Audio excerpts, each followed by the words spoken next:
A mother was finally reunited with her son after 21 years. The boy's father had taken the couple's 18-month-old and disappeared in 1995, and an investigation has been underway ever since. So the mother's name is Maria Mancia.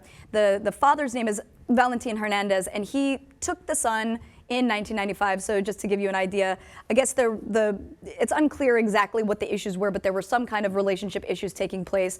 And then when Maria came home one day after work, the father and the son were gone. All of the pictures had been taken, even an ultrasound. She'd had to write to a relative in order to even get one photo of her child.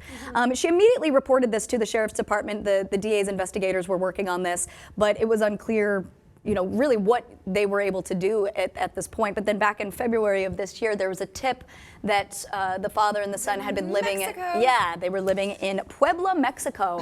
So from then they didn't want to raise any false hopes for her. Obviously 21 years of living without your son, but they were able to obtain a DNA sample of Steve Hernandez. This is the name of the son. He's 22 now.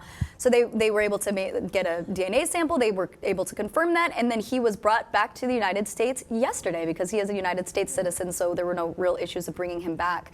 So they had this very heartwarming but also heartbreaking reunion. So it looks like the father had told the son that she had abandoned them, and so he lived his whole life not having his mom. Bastard. I know, and it's unclear where he is. He's either missing or dead. That's what they've determined. So, yeah, man, this is just one of those stories that I can't imagine what kind of pain and agony she had been going through all these years. Psychological studies say that if a woman is bonded to her baby, and the baby's taken, that it's supposed to be one of the most destructive, traumatizing things you can do to someone is to take away their baby. Absolutely.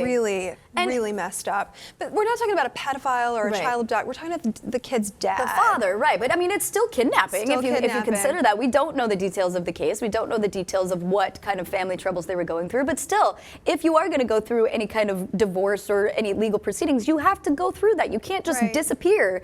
So, yeah, absolutely. So as you can see in these photos, it was a very teary reunion. That was very touching. But the son, Steve, he says that he's going to plan to stay. He plans to stay in the United States and attend law school. He already started law school in Mexico. But he says he's lived all these years without his mother, and then he finds out she's alive in another country, and it was very emotional, as you would imagine. So this is a very heartwarming reunion.